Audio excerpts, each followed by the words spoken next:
Supreme ಕೋರ್ಟ್ನಲ್ಲೂ ಕೂಡ ಕಾವೇರಿ ವಿಚಾರದಲ್ಲಿ ರಾಜ್ಯಕ್ಕೆ ಭಾರೀ ಹಿನ್ನಡೆ ಉಂಟಾಗಿದೆ. ಸಿಡಬ್ಲ್ಯೂಎಂಎ ಆದೇಶವನ್ನು ಪಾಲಿಸುವುದಕ್ಕೆ ಸುಪ್ರೀಂ ಸೂಚನೆ ಕೊಟ್ಟಿದೆ. ಪ್ರತಿನಿತ್ಯ 12,000 ಕ್ಯೂಸೆಕ್ಸ್ ನೀರನ್ನು ಹರಿಸುವುದಕ್ಕೆ ಸೂಚನೆ ಕೊಟ್ಟಿದೆ. 15 ದಿನಗಳ ಕಾಲ 12,000 ಕ್ಯೂಸೆಕ್ಸ್ ನೀರು ಹರಿಸುವುದಕ್ಕೆ ಆದೇಶ ಕೊಟ್ಟಿದೆ. ವಿಚಾರಣೆಯನ್ನ ಮತ್ತೆ ಒಂದು ವಾರ ಕಾಲ ಮುಂದೂಡಿದೆ ಸುಪ್ರೀಂ ಕೋರ್ಟ್.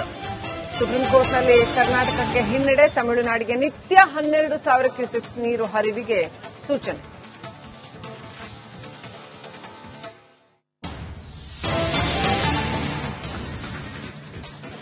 ಹದಿನೈದು ದಿನ 12,000 ಕ್ಯೂಸೆಕ್ಸ್ ನೀರು ಹರಿಸಬೇಕು ಅಂತ ಸುಪ್ರೀಂ ಕೋರ್ಟ್ ಸೂಚನೆಯನ್ನ ಕೊಟ್ಟಿದೆ. ತಮಿಳುನಾಡಿನ ಅರ್ಜಿಯನ್ನ ಪುರಸ್ಕರಿಸಿರ್ತಕ್ಕಂಥ ಸುಪ್ರೀಂ ಕೋರ್ಟ್ ಇವತ್ತು ವಿಚಾರಣೆಯನ್ನ ನಡೆಸಿತು.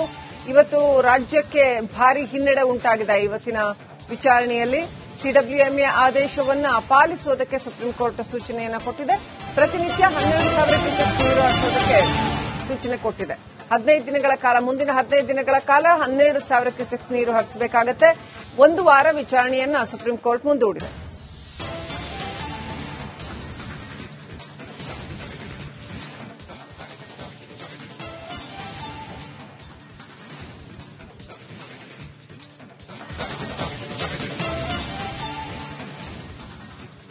ಕಾವೇರಿ ಕೊಳ್ಳದ ರೈತರಿಗೆ ಬೆಳೆಗೆ ನೀರು ಬೇಕು, ಮತ್ತೆ ಬೆಂಗಳೂರಿನ ಜನತೆಗೆ ಕುಡಿಯೋದಕ್ಕೆ ನೀರು ಬೇಕು. ರಾಜ್ಯದಲ್ಲಿ ಮೊದಲೇ ಸಂಕಷ್ಟದ ಪರಿಸ್ಥಿತಿ ಇದೆ. ಜೊತೆಗೆ ನೀರಿನ ಲಭ್ಯತೆ ಬಹಳ ಹೆಚ್ಚಾಗಿ ಏನೂ ಇಲ್ಲ.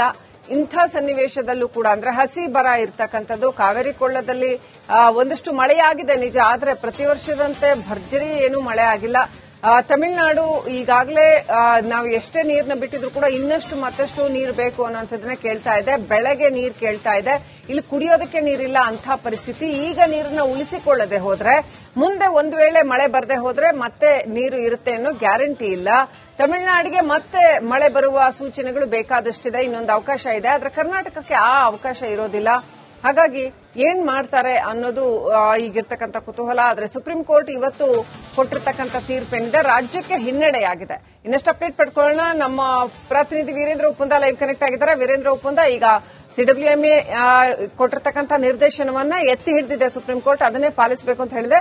ಆದ್ರೆ 12,000 ಕ್ಯೂಸೆಕ್ಸ್ ನೀರು ಪ್ರತಿನಿತ್ಯ ಅದನ್ನ ತಮಿಳುನಾಡಿಗೆ ಹರಿಯ ಬಿಡಬೇಕು ಅಂತ ಮುಂದಿನ ಒಂದು ವಾರ, ಆನಂತರ ಮತ್ತೆ ವಿಚಾರಣೆ ಅಂತ. ಸೊ ಈಗ ರಾಜ್ಯದಲ್ಲಿ ಅಷ್ಟು ನೀರು ಇದೆಯಾ ಬಿಡೋ ಅಷ್ಟು? ಬಿಟ್ರೆ ರಾಜ್ಯದ ಮೇಲೆ ಏನು ಪರಿಣಾಮ ಉಂಟಾಗುತ್ತೆ? ಈ ಒಂದು ತೀರ್ಪನ್ನ ಹೇಗೆಲ್ಲ ನೋಡಬಹುದು?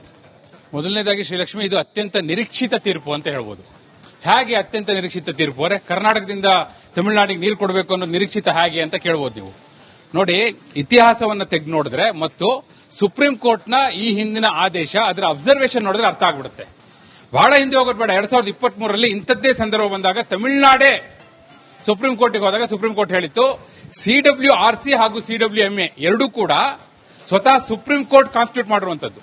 ಎರಡೂ ಕೂಡ ಟೆಕ್ನಿಕಲ್ ಕಮಿಟಿಗಳು. ಇಂತಹ ತಾಂತ್ರಿಕ ಸಮಿತಿಗಳು ಕೊಟ್ಟಂತ ವರದಿ, ಅವರು ಮಾಡಿದಂತ ಶಿಫಾರಸು, ಅವರ ಆದೇಶವನ್ನ ಅದನ್ನು ಮೀರಿ ನಾವು ಯಾವುದೋ ಆದೇಶ ಕೊಡ್ಲಿಕ್ಕೆ ಬರೋದಿಲ್ಲ ಅಂತ ಸ್ವತಃ ಸುಪ್ರೀಂ ಕೋರ್ಟ್ನ ಅಬ್ಸರ್ವೇಷನ್ ಇದು. ಹೀಗಿರುವಾಗ ಆಬ್ವಿಯಸ್ ಈ ತೀರ್ಪು ಇದೆಯಲ್ಲ, ಇದು ಅತ್ಯಂತ ನಿರೀಕ್ಷಿತ. ಮತ್ತು ಹಿಂದೆ ನೀವು ನೋಡಿದ್ರು ಕೂಡ ಯಾವಾಗೆಲ್ಲ ಸಿಡಬ್ಲ್ಯೂಆರ್ಸಿ ಶಿಫಾರಸು ಮಾಡಿತ್ತು ಹಾಗೂ ಸಿಡಬ್ಲ್ಯೂಎಂಎ ನೋಡಿ, CWRC Kaveri water regulatory committee, Kaveri ನೀರು ನಿಯಂತ್ರಣ ಸಮಿತಿ, ಅದು ಶಿಫಾರಸು ಮಾಡಿದಾಗ, ಹಾಗೂ CWMA Kaveri water management authority, Kaveri ನೀರು ನಿರ್ವಹಣಾ ಪ್ರಾಧಿಕಾರ, ಅದು ಆದೇಶ ಮಾಡಿದಾಗ ಸುಪ್ರೀಂ ಕೋರ್ಟ್ ಯಾವತ್ತೂ ತಳ್ಳಿ ಹಾಕಿಲ್ಲ, ಅದನ್ನು ಎತ್ತಿ ಹಿಡಿದಿದೆ. ಹೆಚ್ಚಂದ್ರೆ ಏನಿತ್ತು ಗೊತ್ತಾ ನಿರೀಕ್ಷೆ ಶ್ರೀಲಕ್ಷ್ಮಿ? ಏನಾದ್ರೂ ಒಂದು ಸ್ವಲ್ಪ ಪ್ರಮಾಣ ಕಡಿಮೆ ಮಾಡಬಹುದಾ ಕರ್ನಾಟಕದ ವಾದವನ್ನ ಮನ್ನಿಸಿ ಅಂತ. ಆದ್ರೆ ತಮಿಳುನಾಡಿನ ವಾದ ಏನಿತ್ತು ಅಂದ್ರೆ, ಕರ್ನಾಟಕದ ಜಲಾಶಯಗಳಲ್ಲಿ 77 ಟಿಎಂಸಿ ನೀರಿದೆ, ಅವರದನ್ನ ಸಂಗ್ರಹಿಸಿಟ್ಕೊಂಡು ನೀರು ಕೊಡೋದಿಲ್ಲ ಅಂತ ಹೇಳ್ತಿದ್ದಾರೆ ಅಂತ ಹೇಳಿ. ಕರ್ನಾಟಕದ ವಾದ ಏನಿತ್ತು? ಕುಡಿಯೋ ನೀರಿಗೆ ಮುಂದಿನ ಜೂನ್ವರೆಗೂ ನಮಗೆ ನೀರು ಬೇಕು. ಸೊ ಸಿಡಬ್ಲ್ಯೂಎಂಎನೇ ಇದನ್ನು ಹೇಳಿದೆ, ಕುಡಿಯೋ ನೀರಿಗೆ ಮೊದಲ ಆದ್ಯತೆ ಅಂತಲಿ ಸುಪ್ರೀಂ ಕೋರ್ಟ್ನ ಆದೇಶವೂ ಅದಿದೆ. ಆ ಕಾರಣಕ್ಕಾಗಿ ಕುಡಿಯೋ ನೀರಿಗೆ ನಾವು ಸಂಗ್ರಹಿಸಿಟ್ಕೊಳ್ಬೇಕು ಅನ್ನೋದಾಗಿತ್ತು.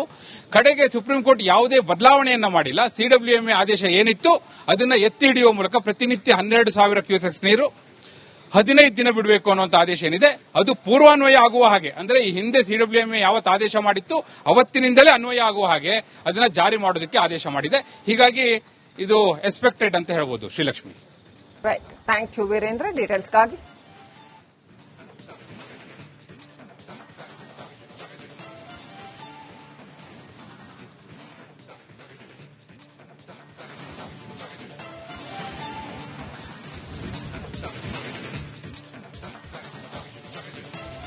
ವಿಚಾರಣೆಯನ್ನ ಇನ್ನು ಒಂದು ವಾರ ಮುಂದೂಡಿದೆ ಸುಪ್ರೀಂ ಕೋರ್ಟ್.